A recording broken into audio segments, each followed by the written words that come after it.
Richard, thank you for joining me today. We're discussing the judgment of the Competition Appeal Tribunal in Patourel and BT. The case has garnered significant attention among competition litigators for its series of firsts. In September 2021, the case was certified by the tribunal on an opt-out basis, making it one of the first standalone claims to be certified as a collective proceeding. The tribunal then heard the substantive trial from January to March 2024, making it the first such trial under the competition collective action regime. And then in December 2024, the tribunal handed down judgment, making it the first substantive judgment on an opt-out collective competition claim. That judgment runs to 300 pages, so there's quite a lot to consider. But before we get into the details of that, how did this dispute begin? Well, it's a very interesting one, I think, and it's to do with people in the UK who simply have a standard fixed line to their home, and obviously BT charges a fee for that. And years back in the teens, Ofcom looked at this as a regulatory matter and was not happy with the prices that BT was charging. And of course, what is the right price for something like that? It's extremely complicated, and there are lots of ways of measuring and assessing. But a provisional conclusion was reached that the prices were inappropriate and needed to be changed. BT made those changes, and so colloquially speaking, Ofcom then closed the file. So as a matter of a regulatory intervention, that was the end of the matter. But then Mr. Patourel says, well, that might be the end of the matter as a regulatory issue. But of course, those people, I think there's 3.7 million of them, isn't there? Something like that. Those people have been paying those higher prices that have now been pegged. And all the time that they were paying that, they were being abused in the sense of the Chapter 2 prohibition of the Competition Act. So I'm now going to make a collective claim on their behalf to recover the overcharge. It's interesting. So the class representative sought to use potentially adverse regulatory findings to form a sort of framework to build the competition claim on. And it's interesting because we've observed in other regulated sectors which have been subject to competition litigation in the UK, similar trends from financial services and energy through to water, telecoms, and transport. How did the CAT treat the arguments of the Yes, so it's interesting. So, I mean, you're correct to say that the class representative says, well, there's a regulatory intervention. The regulator didn't like the prices. Now I'm going to bring a claim under competition law. But of course, it is a stand-alone claim. I mean, this is a technical thing we're saying here. You can't just go in with a regulatory decision of any kind and, as it were, cash it in for damages, because a claim to damages under competition law is technically something different from the regulatory intervention. So yes, he is making his claim on the basis of competition law.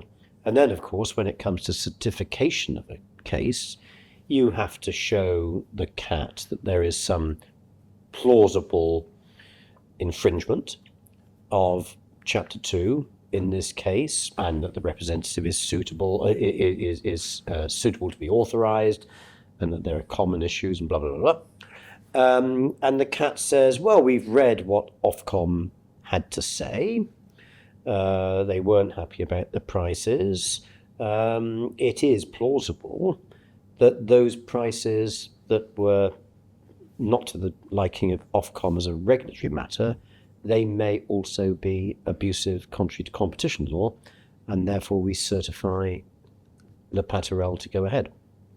Yeah, one of the interesting lines from the CPA judgment was that the tribunal concluded that Patourel's claim had at least a real prospect of success and should proceed to be certified to proceed to trial, quote, after all the relevant evidence is adduced and considered. And I think in that, the Competition Appeal Tribunal was communicating its intention to reconsider this evidence afresh, perhaps with the benefit of disclosure of data and expert witness evidence. And I mean, that's an important point, because the thing we have to remind ourselves all the way through this is what a regulator does using its regulatory powers is different from the analysis that is needed to establish an abuse of a dominant position. Now, it may be that those prices were too high for that regulatory purpose, and that certainly gives us at least the suggestion that they might also be too high for competition purposes, but not necessarily. And as we know from other cases in the CAT in recent years, deciding whether a price is excessive and unfair and therefore abusive is a long and very complicated matter.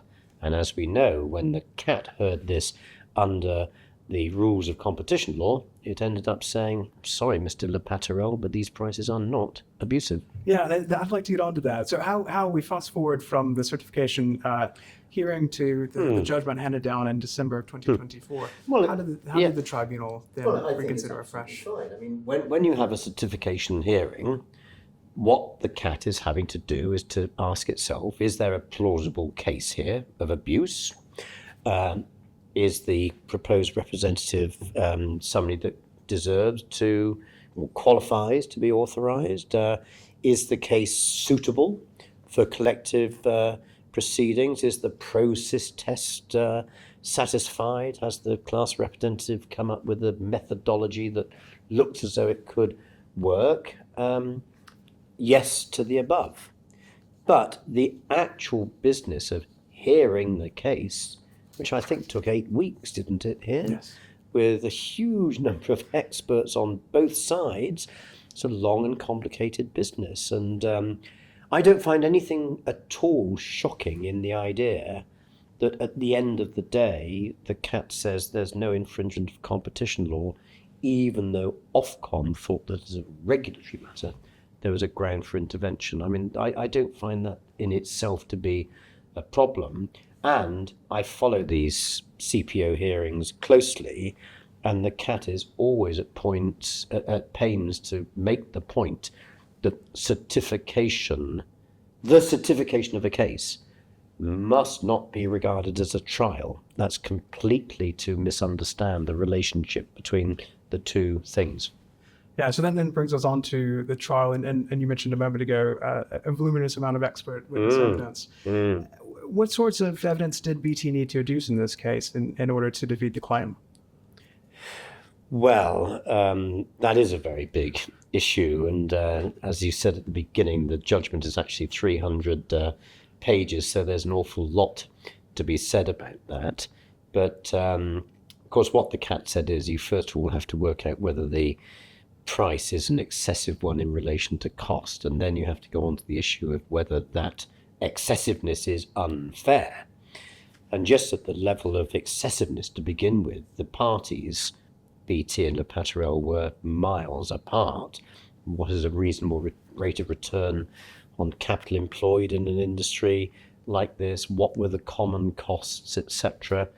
And the CAT didn't agree with either of the experts, but neither did it sort of cut it halfway down the middle. It came up with its own assessment. So, you know, if that's the way to proceed, it's not surprising the judgment's 300 pages long. Yes, you mentioned the number of experts. I think there were 8 experts that the tribunal heard in the course of that 8-week trial. It is only the first judgment in a collective proceeding, but I wonder whether already there are some lessons that we can draw from the tribunal's treatment of the claim and ultimately the resolution of the dispute. I would like not to draw any conclusions from one judgment. I think it's a dangerous thing to do, and I know it's what happens on social media, that people announce some changing moment in history. I don't think that's a sensible thing to do. Let's review this regime in 2 to 3 years from now, because there are a lot of cases queued up for trial.